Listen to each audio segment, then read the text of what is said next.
empezar, me gustaría presentarme, hablar brevemente sobre mí, también para que cada quien pueda comprender desde qué lugar voy a hablar de construcción de paz y de perspectiva de género, ¿no?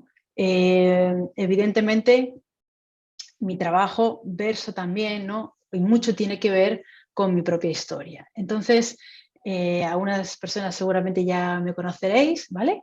Soy Inés Vázquez, soy licenciada en psicología y maestra en psicología clínica y de la salud. Y tengo hasta aquí, evidentemente, nada fuera de lo normal, ¿no? Y, y es aquí donde probablemente esté como lo más significativo, al menos, ¿no? En mi propia historia.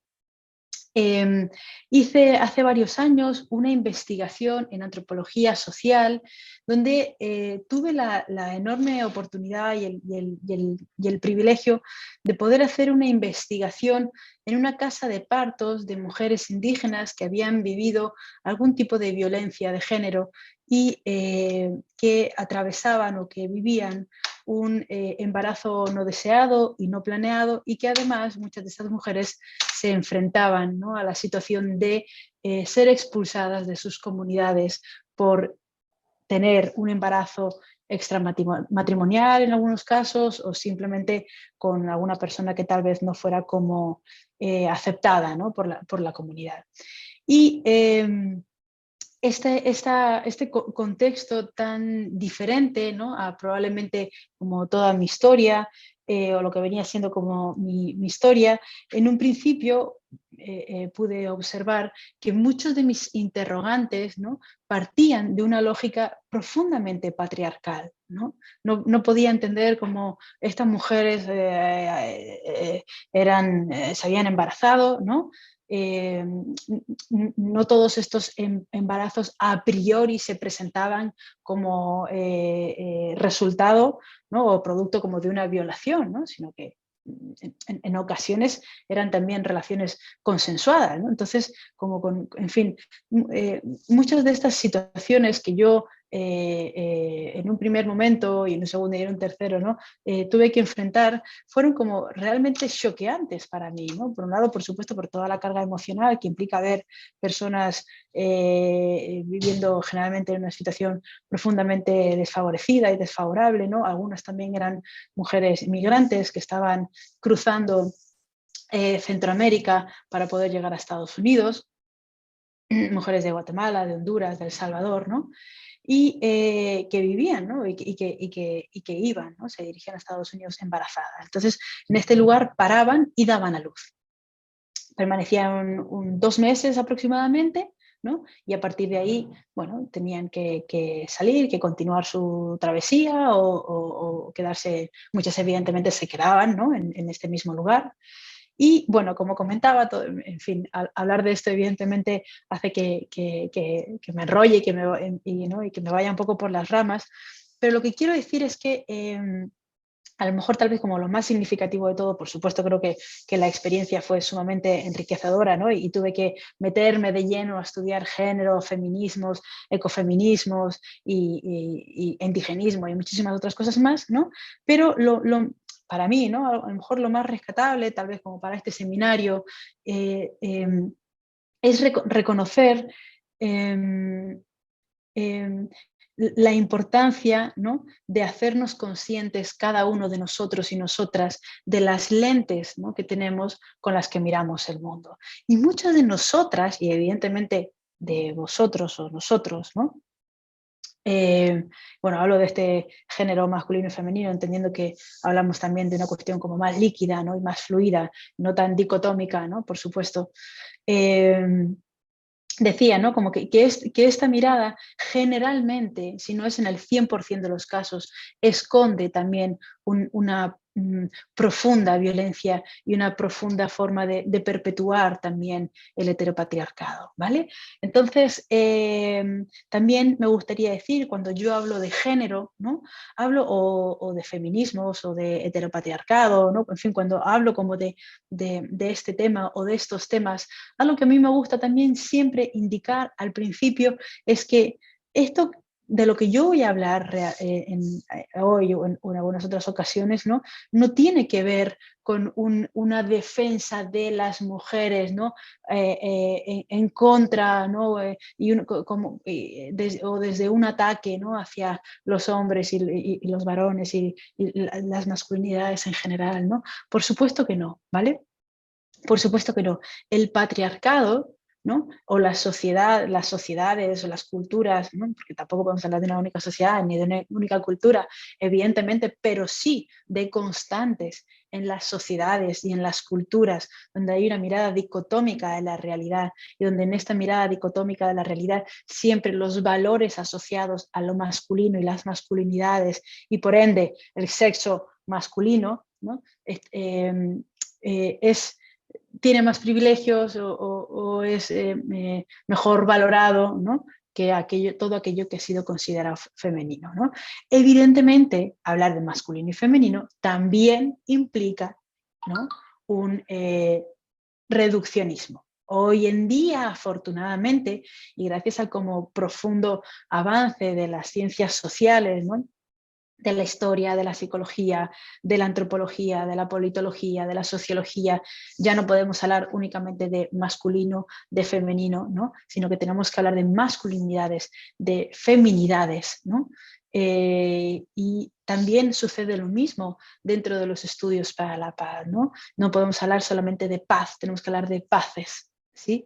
De paces imperfectas, de paces estructurales, ¿no? O de violencias, ¿vale? Porque de lo contrario estamos invisibilizando un sinfín de formas y prácticas, ¿no? Que están inmiscuidas, ¿no? en todas estas categorías que acabo de mencionar. Siempre usar categorías o cuando usamos categorías corremos este riesgo, ¿vale? Entonces, bueno, también comentar que es un riesgo que de alguna manera asumo, ¿no? Que implica cierto sesgo cuando hago... Perdón, estoy aquí leyendo también en Instagram, dice, pero se tienen que hablar de masculinidades y feminidades, claro, claro, evidentemente, ¿no?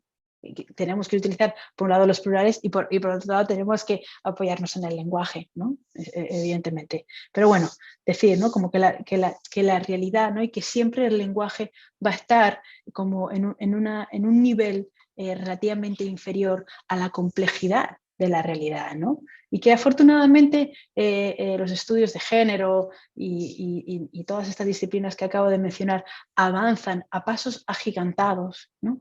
Aunque sí, a pasos agigantados podríamos decir, ¿no? Que evidentemente todos y todas estamos, bueno, no sé si todos y todas, la verdad, con el resurgimiento de la ultraderecha me atrevería a decir que no todos y todas estamos anhelando mayores cambios, ¿vale? Pero bueno, así que vamos a conversar, ¿vale? En este seminario estaba presentándome, me fui un poco ya también como adelantando un poco sobre qué es lo que, sobre qué vamos a tratar, ¿no? en este seminario. Bien, pues cuando hablamos de paz con género, ¿no? O de paz femenina, ¿vale? Luego voy a hablar un poco como de cuidado cuando hablamos de paz femenina, ¿vale? O de paces femeninas, ¿no? Pero cuidado como con este binomio que es relativamente peligroso, ¿no? Por todas las connotaciones socioculturales que han habido a la mujer como un ser mucho más pacífico, ¿no? Que el hombre, ¿vale? Entonces, en fin, luego lo mencionaré. Hay muchísima información, ¿no? Cuando hablamos de género, cuando hablamos de feminismos y cuando hablamos de paz, ¿no? Aunque son como dos vacíos dentro de las ciencias sociales, tal vez no es que hayan absolutamente nada, ¿no? Pero evidentemente hay como mucho menos en comparación con algunos otros objetos de interés, ¿no? Entonces, cuando hablamos de paz femenina, ¿no? Lo primero que salta como a la vista y que evidentemente también recoge la bibliografía especializada, ¿no? Es que nos enfrentamos como a dos grandes ausentes, ¿no? En la historia. En la historia, en la historia en tanto disciplina o en algunas otras disciplinas, ¿no? Dentro de las ciencias sociales, ¿vale? Evidentemente esto tiene como de alguna manera una misma raíz, ¿no? Indivisible, y que hace referencia, ¿no? Por un lado, a que la paz no ha sido, como pongo aquí en la diapositiva, ¿vale? A que la paz no ha sido objeto central del estudio a lo largo de la historia. Tenemos una mirada violentológica, ¿no? Una especie como de favoritismo y de atracción constante y permanente, y también lo vemos incluso también en la psicología, ¿no? Por el estudio de la guerra, ¿no? Esto evidentemente ha hecho que la paz haya sido entendida también como la ausencia de la guerra, ¿no? O como el final de las guerras mediante algún tipo de tratado, por ejemplo, ¿no? Haciendo de la paz algo estático, ¿no? Y también como algo quimérico, ¿no? Como esta idea de paz perfecta, ¿no? O de paz negativa, como la ausencia de la guerra. Entonces, creo que todos, todas, padres, madres que estemos aquí, ¿no? Cuando abrimos, o simplemente cuando recordamos qué es lo que nos enseñaron en nuestro colegio, vemos que tanto la historia como las matemáticas, la física y química, prácticamente cualquier libro de texto que nos mostraran era contada, ¿no? En caso de los libros de historia, principalmente lo que veíamos eran guerras, ¿no? Y cada tanto, reitero, algún tratado o algún acuerdo, ¿no? Como el final de esas guerras, ¿no? Una especie como de ese broche, ¿no? Y por supuesto, ni qué decir que esta historia ha sido evidentemente contada por hombres, ¿no? Entonces nos encontramos, como decía, ¿no? Como con esta primera barrera que tiene que ver con, por un lado, la predilección de visibilizar las violencias, ¿no? Entendiendo la guerra como una forma, como una de las muchas formas, ¿no? De ejercer la violencia. Y por otro lado, y por ende, como el desconocimiento y la ignorancia ante los episodios que han sido mucho, mucho más que los episodios de guerra, ¿no? Nos encontramos como ante la ignorancia desde pequeños y pequeñas poder comprender en qué consiste la paz o las paces, ¿vale? Y esto se debe, como decía, por un lado, vuelvo a repetir lo mismo, como por una predilección por la violencia, y tal vez esto tenga que ver con que hay una cuestión instintiva de estar permanentemente como en alerta para defendernos y sobrevivir, ¿no? Que tiene que ver como con nuestro cerebro más antiguo, que evidentemente está y existe, ¿no? No es una creación tampoco del patriarcado, ¿vale? Y por lo tanto hay un sesgo cognitivo a la hora como de permanentemente estar reconociendo lo que nos puede poner en peligro y hace que leamos la realidad una y otra vez desde ese mismo lugar, ¿no?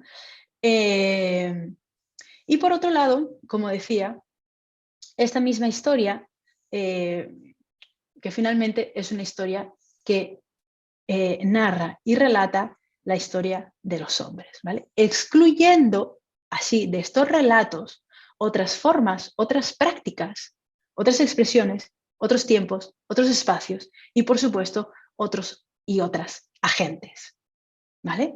Que generalmente, ¿no? Suelen ser las excluidas, les excluidos, ¿no? Niños, niñas, mujeres y ancianos, ¿vale? Y ahora me voy a ocupar, obviamente, de hablar de mujeres, aunque dentro de esta exclusión no solamente son las mujeres como las grandes excluidas. Como pongo ahí, ¿no? Esto ha generado ese vacío teórico-práctico, ¿no?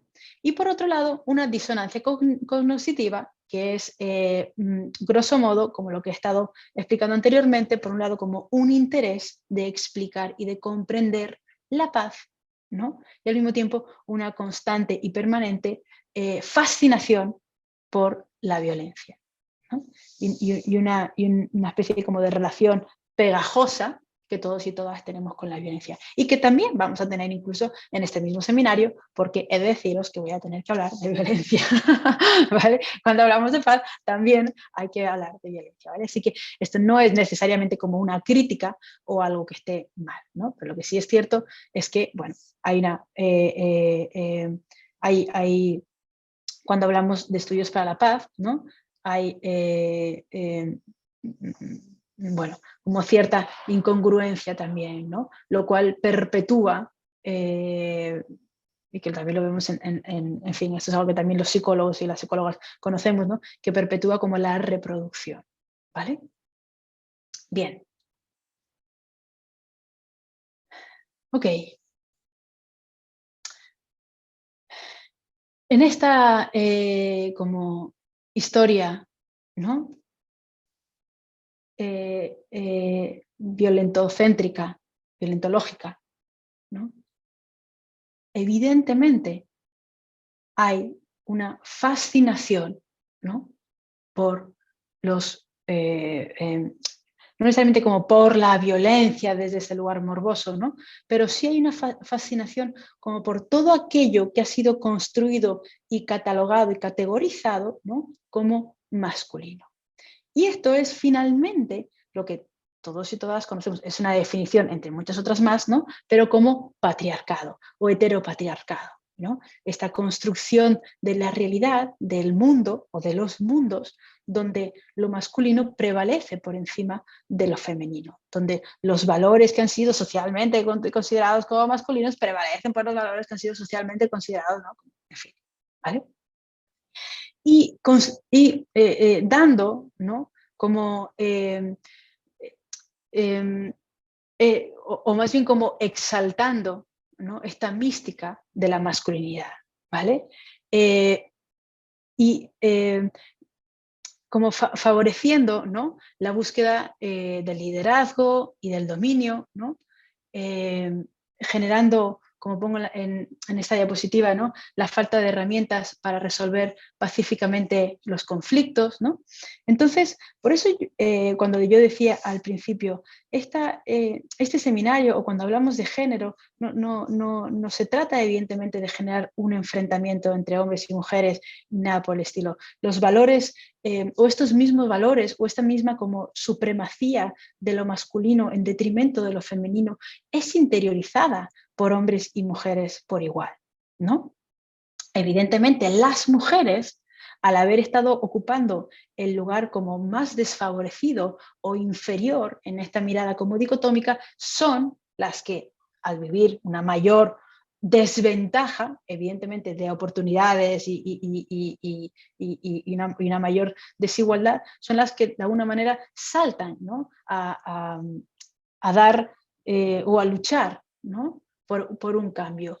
Pero, visto desde algún punto de vista, ¿no? Como, bueno, creo que evidentemente como real, hombres y mujeres son, no por igual, reitero, ¿vale? Esto es como siempre como muy delicado de decir, pero son víctimas de este mismo sistema patriarcal, ¿vale? Son víctimas de esta mirada como falogocéntrica del mundo, donde hay una búsqueda permanente del dominio, del control, del poder, del éxito, ¿no? de lo objetivo,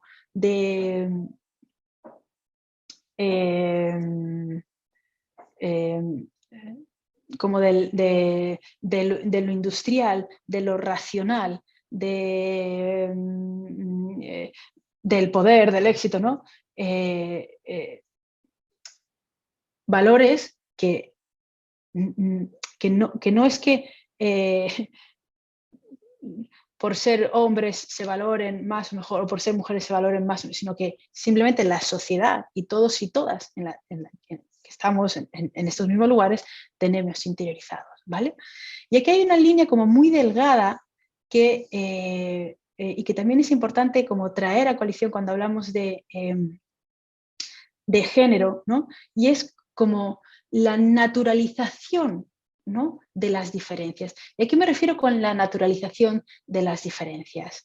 esta misma dicotomía, ¿no? Y esta misma como búsqueda, por ejemplo, hablaba de que lo masculino ha sido asociado, ¿no?, a la búsqueda del liderazgo, del dominio, de lo racional, del poder, de la objetividad, ¿no?, de la perfección, ¿no?, de lo cultural, de lo político,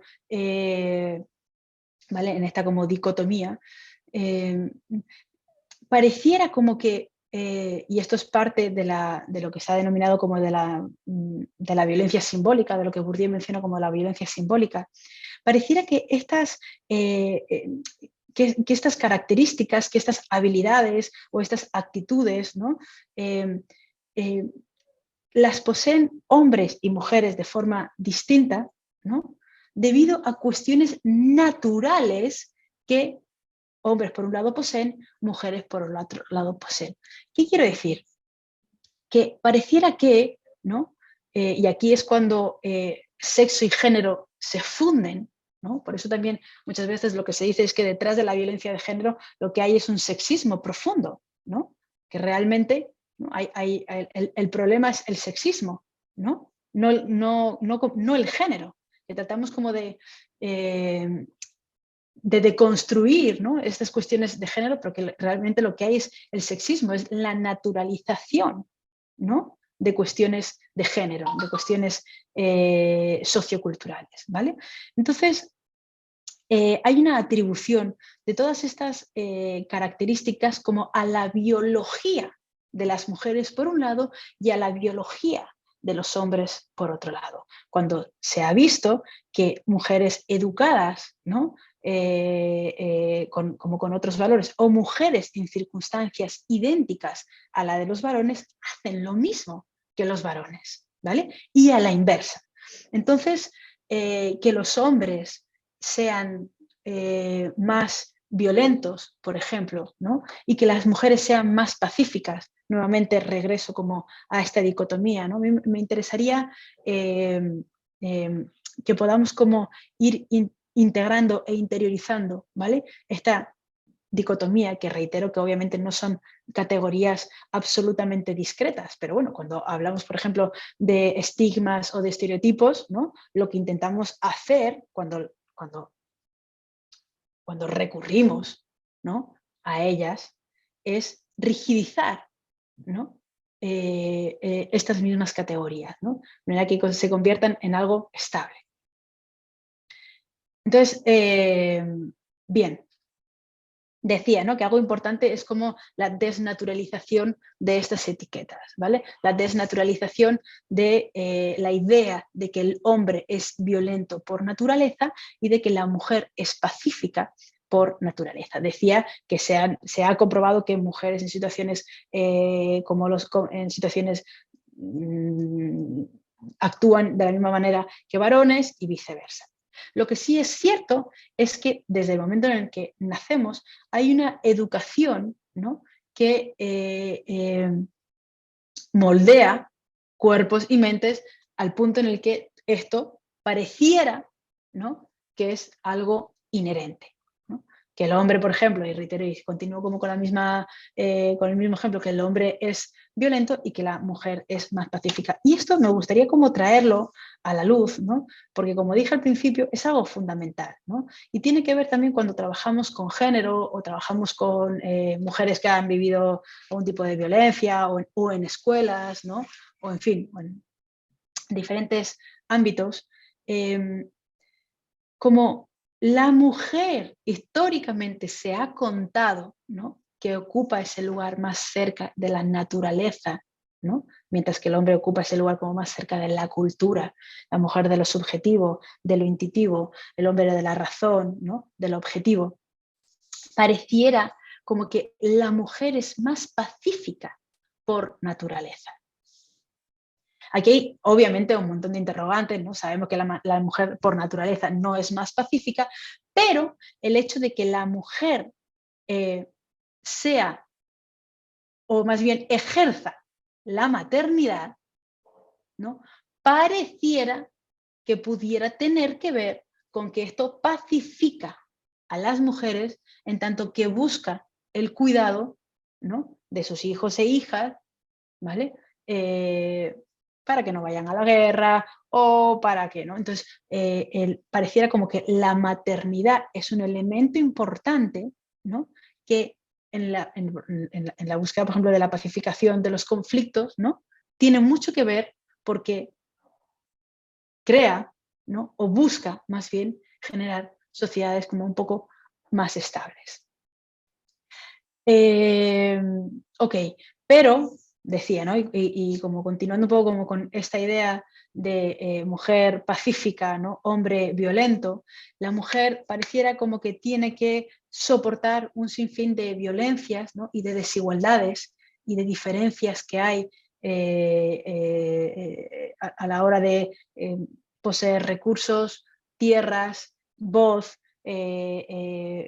puestos de poder, dinero, ¿no? Todos y todas sabemos que evidentemente hay muchísimas desigualdades, ¿no? Que las siguen habiendo, que hay una feminización de la pobreza, ¿no? Que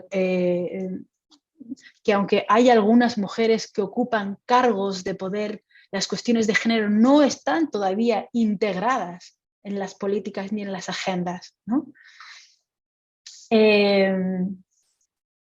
Entonces decía, ¿no? Aunque la mujer tiene que sufrir y soportar muchas violencias, se le castra la posibilidad, ¿no? De poder ser violenta.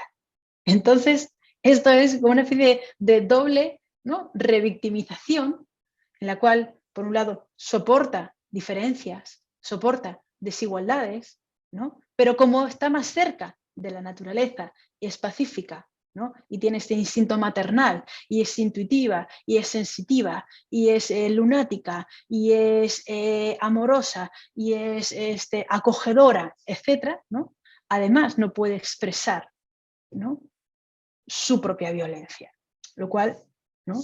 Reitero, esto es algo que, bueno, que cuanto menos es importante revisar, ¿no? A la hora de educar, ¿no? Como padres y madres, los profesores, ¿no? Y educadores que trabajen en colegios o en cualquiera de las otras instituciones, psicólogos, psicólogas que trabajen con mujeres que han vivido algún tipo de violencia, profesionales que hagan cualquier tipo de mediación, trabajadores sociales, etc. ¿Vale? Que voy a revisar aquí. Dice, pienso que hay hombres pacíficos y mujeres agresivas también o viceversa. No se debe estandarizar, ¿no? Dice una compañera, compañero, ¿no? Por Instagram. Evidentemente, ¿no? Por supuesto. Entonces,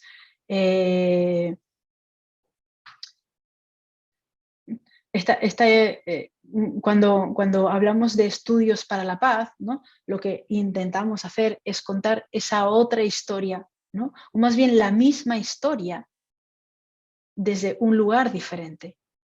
Y creo que esto, ¿no? Es algo que los estudios de género han hecho, ¿no? A partir de otras categorías que no necesariamente tienen que ver como con la paz, ¿no? Y que han permitido, ¿no? Como el enriquecimiento, ¿no? Y la desrigidización, ¿no? De categorías discretas, ¿no? Sólidas, atemporales, ahistóricas, ¿no? Como son todos estos estereotipos e ideas que os estoy compartiendo, ¿no? en este mismo momento, ¿vale? Ok.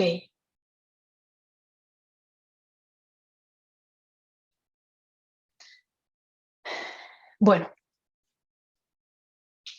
Y dice Comis, ok, está bien, hasta ahora, ¿no? Creo que todos y todas estamos de acuerdo en este enfoque violentológico, como de la historia, de la humanidad, ¿no? Incluso propio, personal, que tiene que ver con el heteropatriarcado, que tiene también que ver con una cuestión mamífera, de un cerebro primitivo que tenemos, que está todavía, ¿no? A pesar de todas las comunidades que tenemos, el cerebro eso todavía no lo ha integrado, ¿no? Entonces sigue funcionando de la misma forma que funcionaba, ¿no? Hace cientos de años, ¿vale?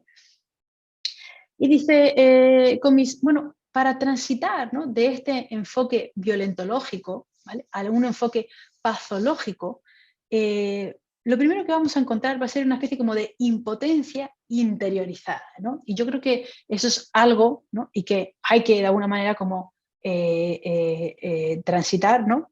Y visibilizar, ¿no? Esta impotencia interiorizada que no es solamente como una especie o sea, no es una muralla, ¿no? Que la rompemos y que ya está, ¿no? Es algo con lo que todos y todas que trabajamos con género o con paz, ¿no?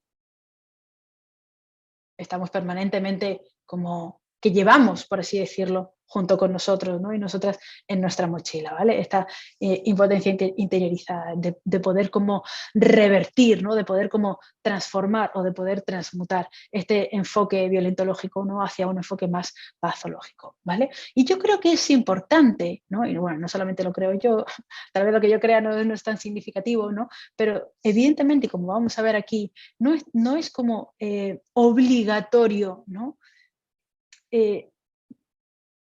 Desterrar el enfoque violentológico, ¿no? Cuando trabajamos con género dentro de los estudios para la paz, ¿no? Algo fundamental es poder trabajar con una perspectiva crítica, ¿no? Y con una perspectiva constructiva, ¿vale? ¿A qué me refiero con una perspectiva como crítica? Me refiero a la capacidad de visibilizar, ¿no? Todos los tipos de violencia que las mujeres, ¿vale? Y aquí podemos integrar a lo mejor a otros grupos vulnerables. A mí algo que me gusta mucho del feminismo, ¿no? Es como el feminismo se ha aliado con como con otros movimientos y reivindicaciones sociales y con otras insurgencias, ¿no? Yo creo que el feminismo por sí solo no tiene realmente un sentido como tan trascendente o tan trascendental, ¿no? Lo interesante, obviamente en su momento, claro que fue como necesario, ¿no? Darle voz a estas mujeres, ¿no? Como en tanto mujeres y por la misma violencia de género, ¿no? Que todas vivimos, ¿no? Unas más que otras, evidentemente, ¿no? A mí lo que me gusta mucho de los estudios de género, ¿no? Y de los feminismos es como eh, eh, este giro o estos giros constante y permanente, ¿no? Que están como si fuera una especie como de huracán, ¿no? Que gire y va como absorbiendo, ¿no? Y va integrando dentro de su propia visión muchísimas otras como reivindicaciones, luchas, injusticias, ¿no? Y que tienen que ver con el nivel socioeconómico, con el nivel educativo, con cuestiones étnicas y raciales, ¿no? Aunque raza no es una etiqueta que me guste como emplear, ¿no? Con movimientos migratorios, con la misma tierra, con el cuidado de la naturaleza, con el ecologismo, etc., ¿no? Entonces, al menos para mí, ¿no? Cuando el feminismo empieza a integrar, ¿no? Ecologismo, etnicismos, clases, etc., ¿no? Creo que se vuelve aún más rico, ¿no? de lo que ya cabía. Entonces, en estos niveles de intervención, ¿no? Como decía, de una mirada patológica, no vamos a dejar de fuera, no vamos a dejar fuera, perdón, la importancia de la visibilización de la violencia, ¿vale? Que tendría que ver con la perspectiva crítica dentro de los estudios para la paz, donde, reitero, hay una visibilización de los distintos tipos de violencia, ¿vale? De género, racial, socioeconómica, etcétera, ¿vale? Y hay un análisis y una denuncia de estas subordinaciones y negación de los derechos a partir de todas estas como condiciones, ¿vale? Y al mismo tiempo hay una perspectiva constructiva, ¿no? Reitero, el trabajo en estudios para la paz, quienes estén en Instagram y no tengan como las diapositivas delante, que puedan como un poco seguirme, ¿no? Decía que los estudios para la paz con perspectiva de género van a trabajar sobre dos niveles. Por un lado, la perspectiva crítica, que consiste en la visibilización y la denuncia, ¿no? De las subordinaciones y de las violencias, ¿vale? Y por otro lado, la perspectiva constructiva, que tiene que ver con el reconocimiento del legado de las mujeres en la historia, ¿no? O en las historias en la construcción de paz, en la visibilización de todas las formas que han habido ¿no?, de construcción de paz, ¿vale?, y la propuesta de nuevos modos de ser. En esta propuesta, estos modos de ser, va a haber una integración, por supuesto, de lo masculino y lo femenino, de las masculinidades y de las feminidades, y de los hombres y de las mujeres. Aquí ya va a depender de cada quien si decide o desea trabajar con mujeres solamente, con mujeres y hombres, con hombres únicamente, con mujeres cisgénero o lo que sea, ¿vale? Ok, vale. Bueno, bien. Me encantaría poder escuchar cualquier pregunta. No sé si alguien por aquí por Instagram o por Zoom, en Facebook no tengo la oportunidad de veros. No sé si alguien quiere ir como compartiendo alguna idea, alguna opinión, pero creo que esto siempre, o si trabajáis con género, con mujeres, creo que esto siempre como permite enriquecer mucho, ¿no?, estos espacios. Bien. Ok, entonces, mientras a lo mejor queréis ir dejando alguna notita, voy a continuar, ¿no? Cuando hablamos de paz con género, ¿no?, evidentemente como las propuestas metodológicas, ¿no?, pueden ser a un nivel como de masosistema, ¿no?, mesosistema o de microsistema, o podemos bien referirnos a un nivel como de paz estructural, ¿no?, o paz cultural, ¿vale?, o paz directa. Esto ya va a depender como del paradigma, ¿no?, o del planteamiento teórico desde el cual cada quien trabaje, ¿no? Pero evidentemente hay un sinfín de estrategias, de prácticas, etcétera. Luego vamos a hablar como brevemente sobre algunas de ellas, ¿no? Pero hay una autora, ¿no?, que reivindica en esta construcción de paz con género la importancia del cuidado, la filosofía del cuidar, ¿no? ¿Y qué dice, no? Y su propuesta es llevar esta filosofía del cuidado o esta filosofía del cuidar a un nivel o a una dimensión de la paz estructural, paz cultural, ¿no?, y paz directa o macro, meso, miso, como cada quien lo quiera entender, ¿no?, micro, perdón, etcétera, ¿vale?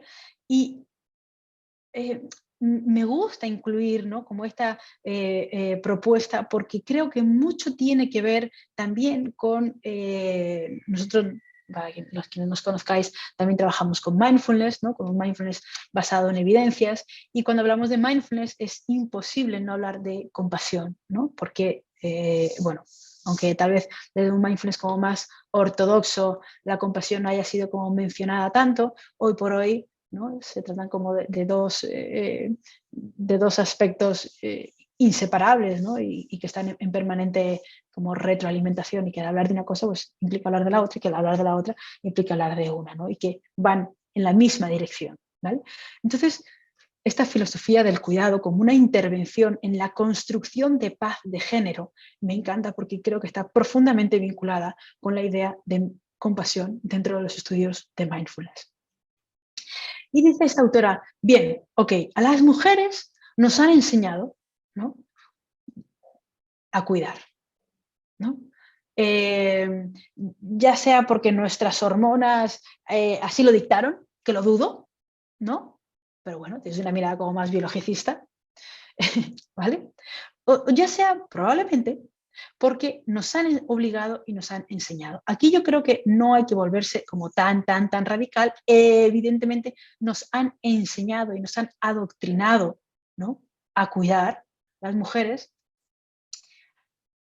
pero hay una variable aquí fundamental en las mujeres, en muchas mujeres, no en todas, cada cuerpo de la mujer es diferente, y reitero, hay un abanico muy amplio de cuerpos femeninos, de mujeres, ¿no?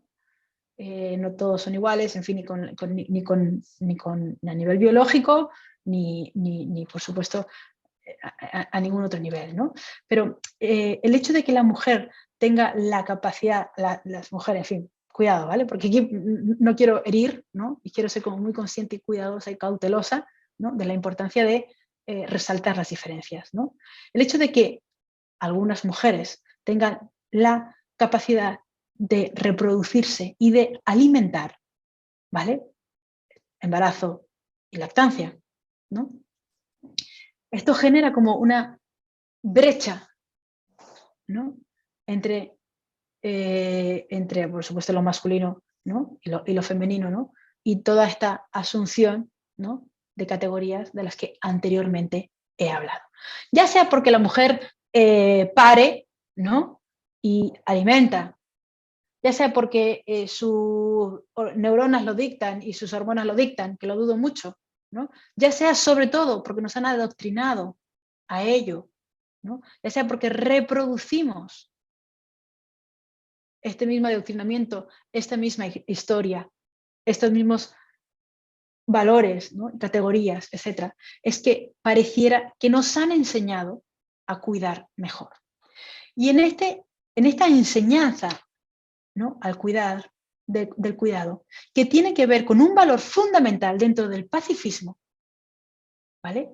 Que es evidentemente el cuidado, ¿no?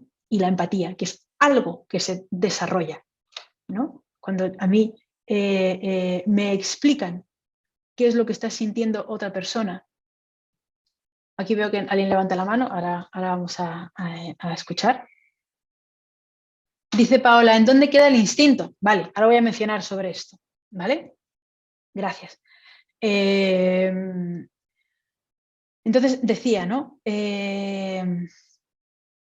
A ver. Es un tema como, me gusta como intentar como ser lo más cuidadosa posible, como dije anteriormente, ¿no?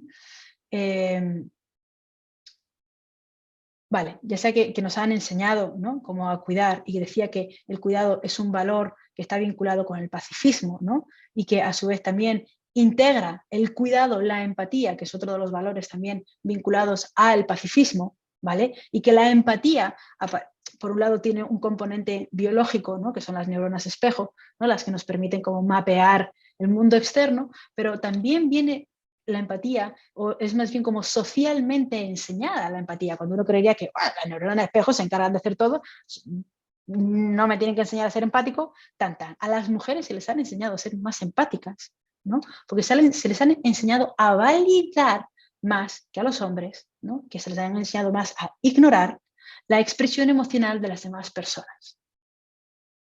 ¿Vale? Entonces, y vale, bien, voy a hacer una especie como de paréntesis, ¿no? La compañera preguntaba aquí dónde queda el instinto. Bien.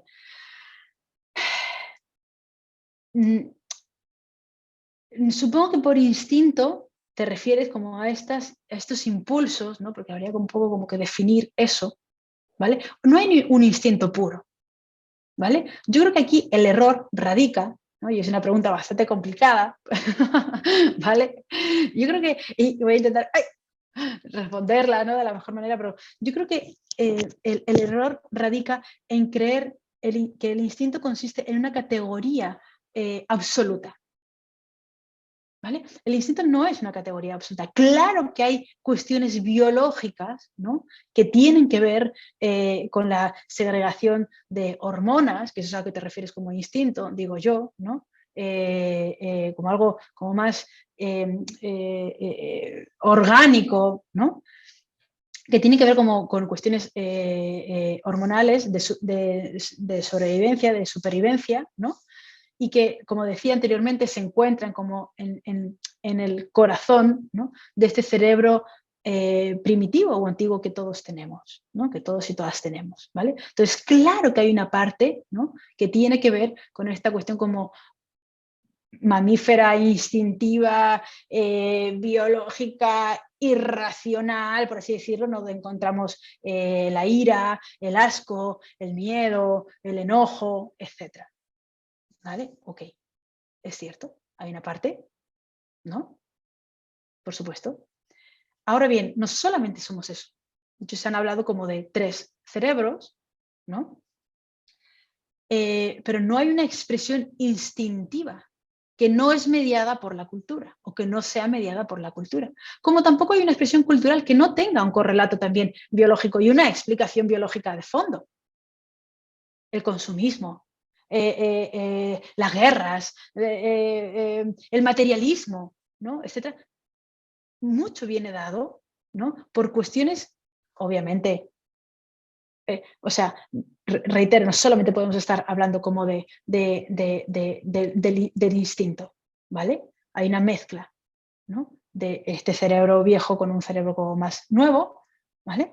O de la naturaleza junto con la cultura, ¿no? Entonces, todas las expresiones culturales que vemos tienen un como trasfondo natural.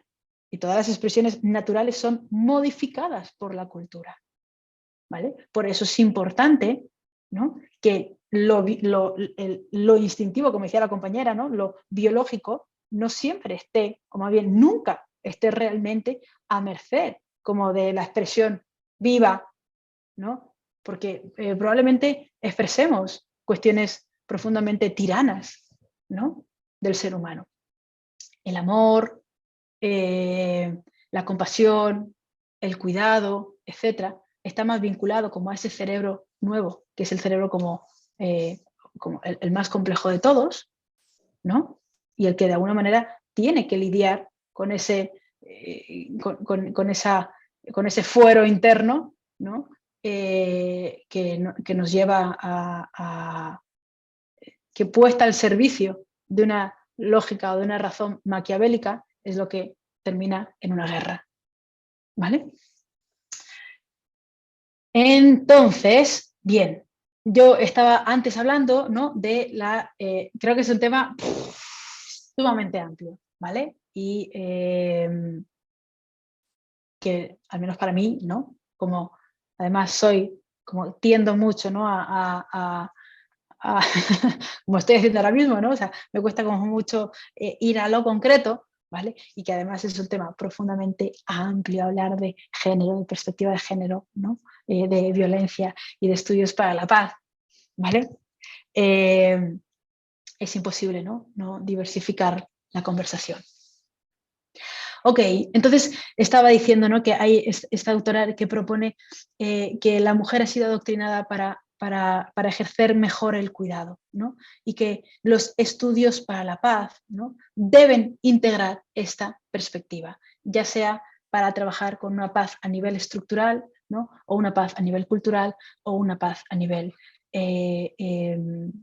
directa, ¿no? Y que en este cuidado encontramos, ¿no? Por un lado, como el cambio que todos y todas anhelamos, deseamos, etcétera, ¿no? Y como la integración, ¿no? De aquellos valores que han sido asociados con la paz imperfecta y con la paz positiva, ¿no? Y una forma, reitero, como de implementar. Entonces, sería algo así, como pongo en la diapositiva, desgenerizar el cuidado para generalizarlo, ¿vale? Llevar la filosofía y la competencia o la capacidad, ¿no? Moral asignadas históricamente a lo femenino, ¿no? Que tiene que ver con el cuidado y que, reitero, el cuidado se enseña, como también se enseña la empatía y como también se enseña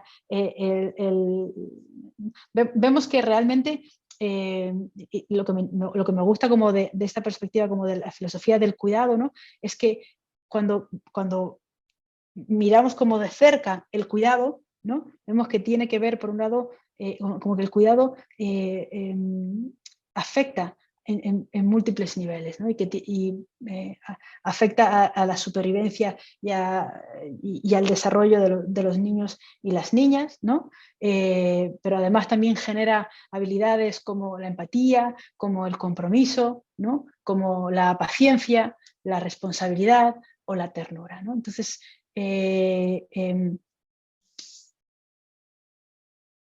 cuando,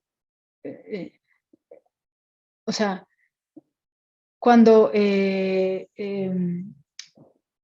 trabajamos, ¿no? En diferentes instituciones y pienso, por ejemplo, mucho en la educación. Quienes no me conozcan o los que me conozcan saben que soy madre, ¿no?, de 2 niñas. Y yo pensaba, bueno, ¿cómo se puede llevar esta filosofía del cuidado, ¿no? Algo que a las mujeres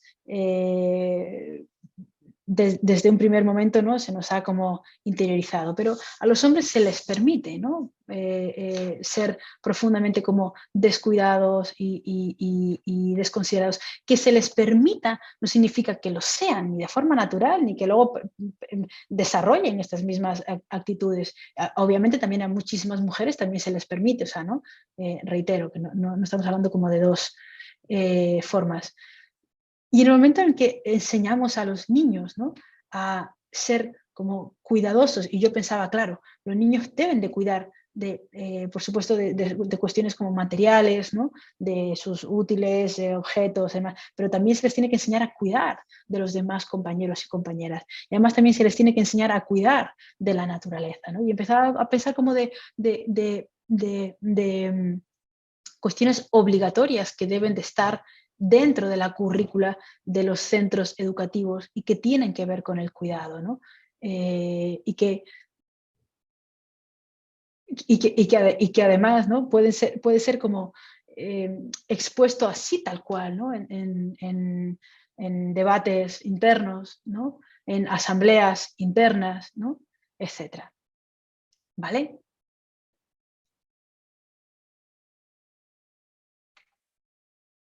Bien. Y ya por último, para ir terminando, vamos a ver que vamos, ok, queda unos poquitos minutos, ¿no? Hay diferentes formas de construir esta cultura de paz, ¿no?, con una perspectiva de género, ¿no? En la diapositiva anterior yo hablaba de la filosofía del cuidado, ¿no?, y de visibilizar una práctica que en realidad es mucho más que una práctica, ¿no?, y que tiene que ver con el desarrollo de un sinfín de habilidades, etcétera, que ha sido feminizada, ¿no? La importancia de llevarla, ¿no?, del género a la generalización, ¿no? Y luego lo que buscamos en los estudios para la paz, que integre una perspectiva de género, ¿no? Evidentemente, la búsqueda no es la paz perfecta, ¿no? Creo que nadie es tan ingenuo o ingenua de pensar en una paz perfecta, ¿no? Hablamos de paz imperfecta, es decir, una paz que convive también en contextos o con experiencias de violencia, ¿vale? Y por otro lado, nos referimos también a una paz positiva, es decir, una paz que busca más igualdad, ¿no? Prácticas que busquen una mayor igualdad, ¿no? Prácticas que busquen una mayor libertad, prácticas que busquen un mayor desarrollo, ¿vale? Principalmente o empezando en las mujeres, ¿no? Y evidentemente continuando a la par que, ¿no?, con los hombres. Es cierto, ¿no?, y eso está como esta idea de que un hombre siempre va a tener más privilegios que una mujer, ¿no? Pero no es realmente cierto. Hay mujeres con un nivel socioeconómico, ¿no?, y con europea, ¿no?, y con un cuerpo, en fin, como de esta mirada hegemónica, ¿no?, del poder. Hay mujeres que encarnan y que se aproximan mucho más que algunos otros hombres, ¿no?, a ese poder hegemónico, ¿no?, y a ese prototipo, ¿no?, de poder, ¿no?, que muchos otros hombres que se encuentran en el eje sur, por ejemplo, y que son de un nivel socioeconómico tal, o que hablan una lengua minoritaria, o que son de una etnia determinada, etc., ¿no? Entonces, bueno, es importante también como rescatar, ¿no?, todos esos matices, ¿vale? Y decía, ¿no?,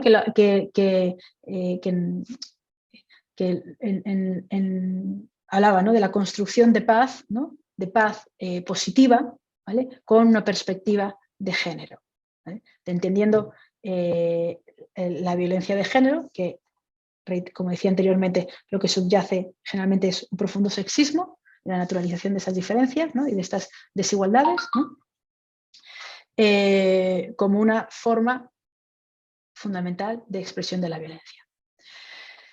Bueno, el acceso a las mujeres a puestos de poder es una cuestión fundamental, ¿vale? Y pongo ahí que es necesario, pero no suficiente, ¿vale? Mujeres en puestos de poder no necesariamente aseguran una mayor paz positiva, ¿vale? No aseguran necesariamente más igualdad, no aseguran necesariamente más libertad, ni más desarrollo, ni igualdad. Resumámoslo a una cuestión de igualdad, ¿vale? O de equidad. Más bien equidad, ¿no? Si no se pone sobre la mesa estas mismas cuestiones, ¿vale? Mujeres en puestos de poder reproduciendo las mismas agendas no generan ningún cambio, ¿vale? Es fundamental integrar en las agendas, ¿vale? Integrar en foros de discusión cuestiones referentes a la violencia de género, ¿vale? Que creo que todo, o sea, que es ¿qué será?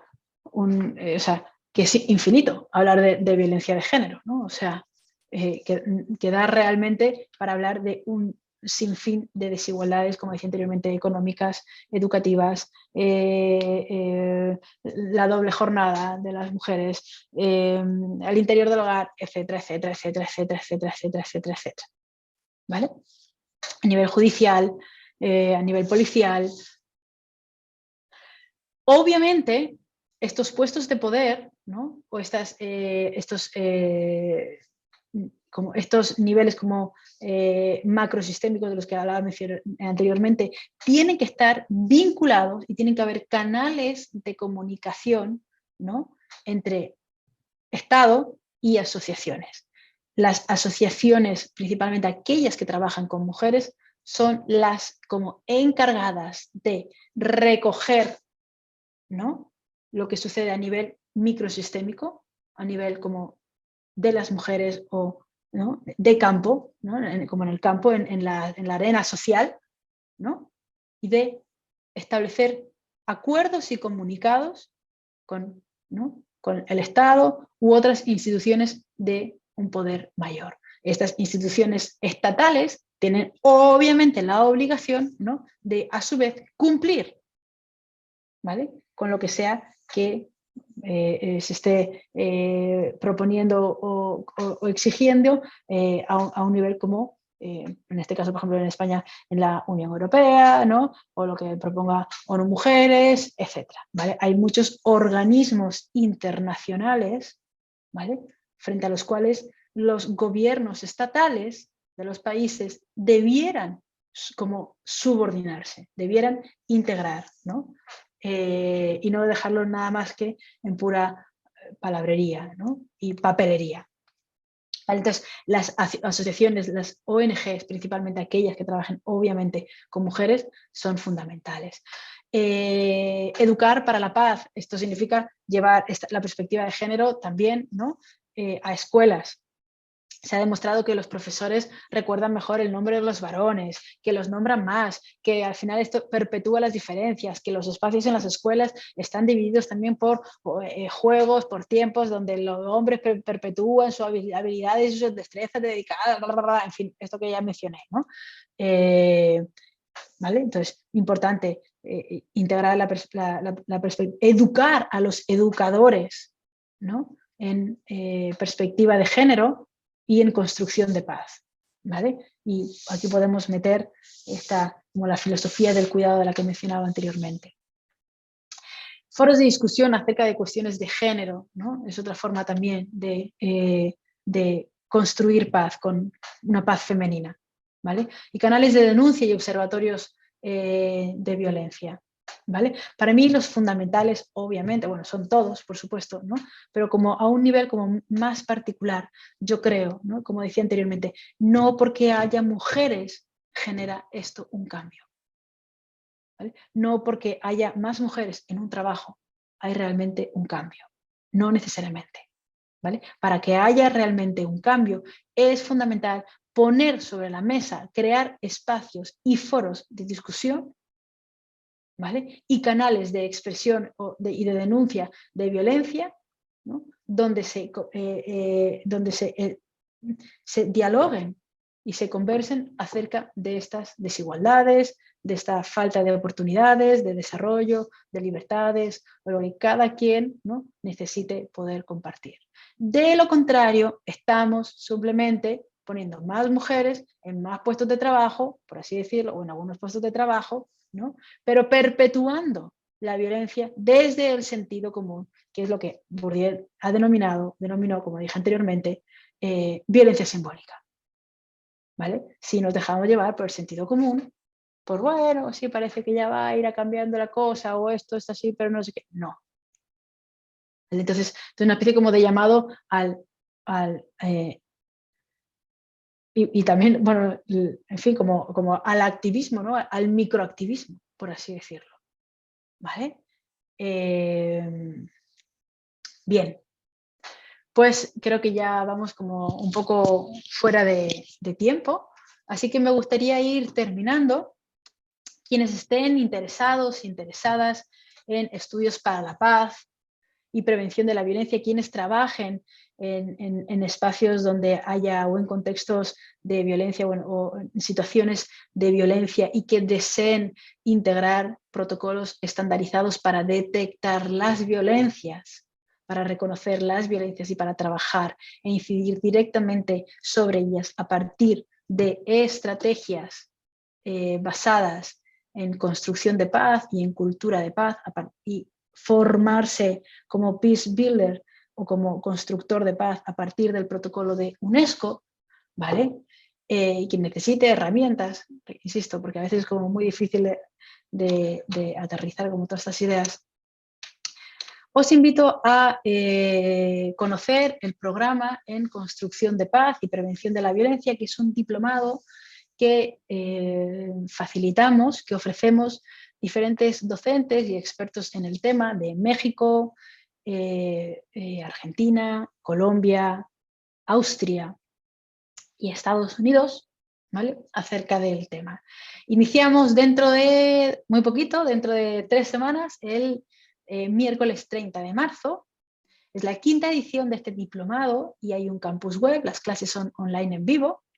Hay un campus web con todo el material, ¿vale?, donde se subirán, además de las lecturas obligatorias, complementarias, manuales de práctica, de intervención, protocolos, etcétera, la clase que se haya impartido en vivo, online, ¿no?, para que pueda verse en diferido, si fuera necesario. Y el diplomado tiene una duración de 6 meses, ¿vale?, con clases quincenales los miércoles por la tarde en horario de Latinoamérica. ¿Vale? Es decir, por la noche madrugada aquí en España, de 6 a 9 para México, Colombia, y de 7 a 10 para Lima, ¿no?, y algunos así en esos horarios, ¿vale?, dependiendo del lugar en el que estéis.